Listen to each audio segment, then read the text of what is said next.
G'day you mob, Pete here, and this is another episode of Aussie English, the number one place for anyone and everyone wanting to learn Australian English. So today I have a Goss episode for you where I sit down with my old man, my father, Ian Smissen, and we talk about the week's news, whether locally down under here in Australia or non-locally overseas in other parts of the world. Okay, and we sometimes also talk about whatever comes to mind, right? If we can think of something interesting to share with you guys related to us or Australia, we also talk about that in the Goss.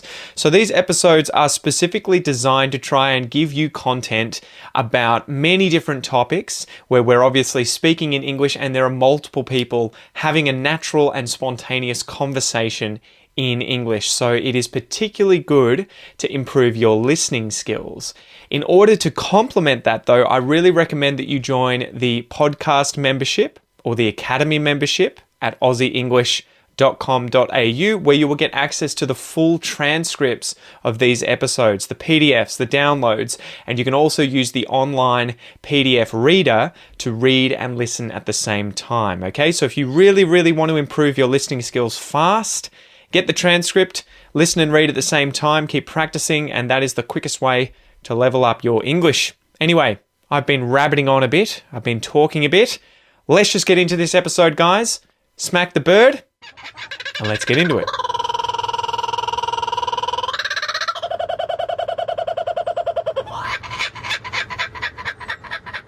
So news-wise. News of the week. Yeah, what's going on? Or is this idiot of the week? Yeah, I got a couple. There's one idiot of the week. Go to town. There's just one this Only week. one, yeah. I've had a few where I've had sort of, honourable mentions and gold, silver and bronze. Should make it really Australian and a bit more crash. Should be just fuckwit of the week. Wanker of the week. You can go on to that. No, this one isn't wanker of the week. This is idiot of the week. Yeah, an idiot in the narrowest sense of the word. Moron of the week. Moron of the week. I heard an American using that the other day. Is that not ours? What, moron? No, I always it's an thought English that was, term. I thought that was ours. No, it gets used in Australia more often than anything else. That's the hardest part with a lot of our, what we think is slang, like moron. Yeah. And then you realise, oh no, others use it as well, so it's not technically slang. Moron and idiot were originally two psychiatric definitions for people who had particular extreme mental disabilities. So it actually described something mental back in the day that was going on with patients, but nowadays it's just broadly used for people that you want to condemn for being stupid. Yeah. So anyway, stupid person of the week goes to no honourable mentions this time. This is gold, silver and bronze, all given to Christine Holgate, who is the CEO of Australia Post. So Australia Post is the National Postal Service. She's got a penchant for watches. For watches. Well, she doesn't. She has a penchant for giving watches away. This was a hard one. I was thinking about this and I'm like, was it okay? Was it not okay? And here's the idiot of the week story. So Christine Holgate is the CEO of Australia Post. Australia Post is a wholly government-owned private enterprise. So it is not a government department, but it has a single shareholder. It's effectively the government owns it. Yeah. And so it is it's not a government department, but it's effectively government-owned. She, as CEO, ended up giving, I think, 4 watches to some of her senior executives. Initially valued at $12,000. Yeah, and this is you're giving away my idiot of the week thing. Yeah. Because she initially gave them to, this is in 2018, so it's only come out. Oh, wow. Okay, so 2 years ago. A year and a half later. Yeah. Nearly 2 years later. She gave them to them because of their contribution to doing a deal with 3 of Australia's 4 major banks that they would use Australia Post exclusively for their postal and package parcel services. Yeah. So that's a huge deal. So these are 3 of the biggest companies in Australia. So on that basis, you look at it and go, your average private corporation, where you've got senior executives who are going to end up making hundreds of millions, if not billions of dollars over a period of years for the company, yes, you give them a bonus.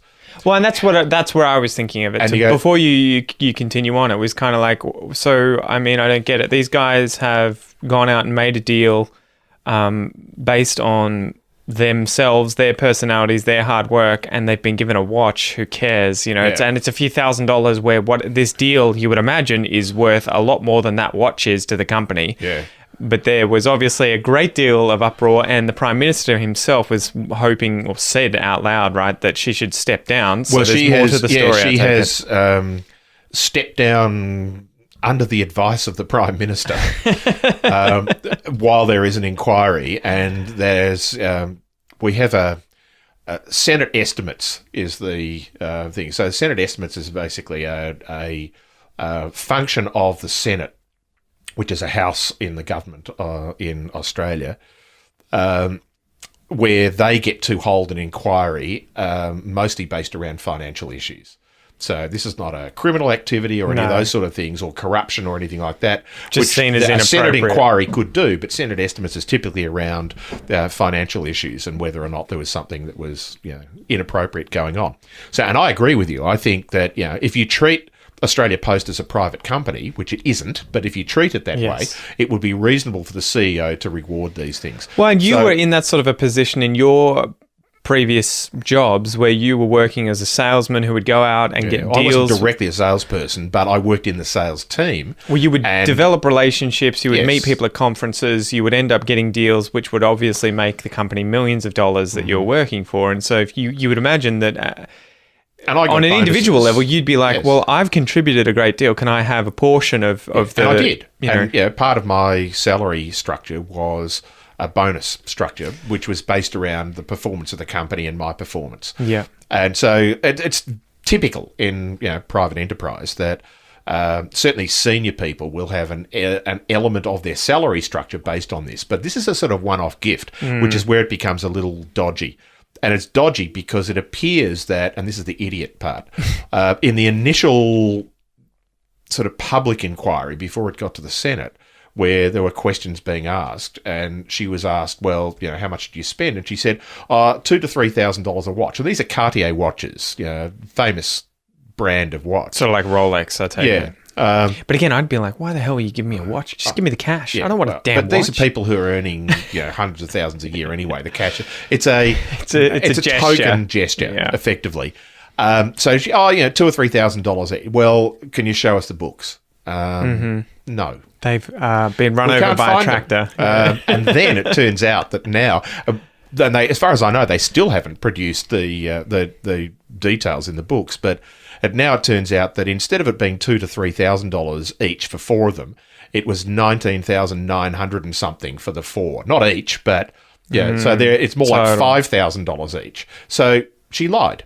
And that's the stupid thing. Yeah. You go, you've been caught with your pants down, metaphorically. You just say, and she used the defense of, well, this is a reward, a bonus, it's blah, blah, blah. And she was accused immediately by the Prime Minister of saying, but this is taxpayers' money. Exactly. And she made the stupid claim that no, this is a commercial enterprise. It is not taxpayers' money. It's coming out of profit. And she should have fallen on her sword then and gone, all right, I made a mistake, because the profit is actually entirely goes to the government.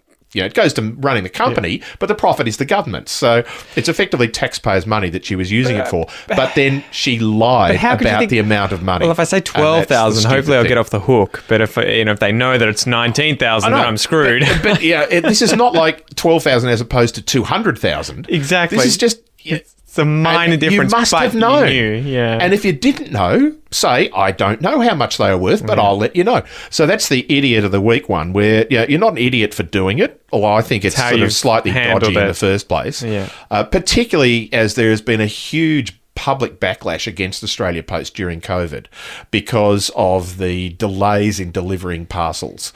Yeah, they had something like a 5 or 6 times increase in the amount of parcel traffic that is going around, which you would expect, obviously, because people have to buy things online. They can't go out shopping. They can't deliver them to people. They have to post them and so on. I hope you guys got shares in Amazon. Yeah, exactly. And so, there's this huge backlash with that. Yeah. There were bonuses paid to a lot of staff there, but these were bonuses that were in the sort of hundreds of dollars that were being paid to the staff who were working, overtime, beyond what you would expect them to do and so on. Yes, they'll get paid for that, but then you get these executives that get a watch and you go, it's the look as much as anything else, and you could sort of palm that off, but then when you lie about it, you just think you're an idiot. She will, if she's not fired, she'll have to resign. because she's an idiot. Not because she did anything wrong, but she lied. Yeah. And you don't lie to the Senate. You don't lie to the Prime Minister. You don't lie to the public when you're effectively a public servant. You're not, because it's a sort of private organisation, but it's wholly government owned. Would this have been her choice, or would this have happened below her? I believe it was her idea. Okay. I All right. believe. That makes a lot more sense than if it was something. Because then if it was someone else, like, again, why And are you lying? They were asked. She was asked. Yeah. 4 or 5 hours yesterday. She was grilled by Senate estimates, and she was asked, "Well, did this go on your corporate credit card? Because if it did, you should be able to produce the audit for that instantly." Oh, I can't remember. We can't find it. Really? Like, it was your idea. You must know where this had come from, or you must know who you asked to do it. So the irony is that their chief finance officer is now the acting CEO, and he's the one who should know, and he hasn't been grilled yet. So. Yeah. What happened? There used to be another CEO, wasn't there? A male guy who was a male guy. I get well, it. He was a nice man. Pun. That was who? A man. Oh, yeah. No, but he had to step down because he was getting paid ridiculous amounts. There was something dodgy going on there with his dodgy going. I can't remember the amount of money he was getting paid. Yeah, this is a person who was getting paid roughly the same amount as the head of the major banks in Australia. He was on like $4 or $5 million a year from memory, and tens of millions of dollars a year bonuses and those sort of things. And you go, so this is like dozens of times more than our prime minister. For an organisation paid. that should be non-profit. Yeah. Why do we have somebody that's being paid that sort of money? Yeah, it was definitely a weird situation when that came out. Anyway, so Idiot of the Week. That was the Idiot of the Week, yeah. All right, next episode. See you there, guys. Bye. Alrighty, you mob, thank you so much for listening to or watching this episode of The Goss. If you would like to watch the video, if you're currently listening to it and not watching it, you can do so on the Aussie English TV channel on YouTube. This is different from the main channel. You'll be able to subscribe to that. Just search Aussie English TV on YouTube. And if you're watching this and not listening to it, you can check this episode out also on the Aussie English podcast, which you can find via my free Aussie English podcast application on both Android and iPhone. You can download that for free, or you can find it via any other good podcast app that you've got on your phone. Spotify, podcasts from iTunes, Stitcher, whatever it is. I'm your host, Pete. Thank you so much for joining me. I hope you have a ripper of a day, and I will see you next time. Peace.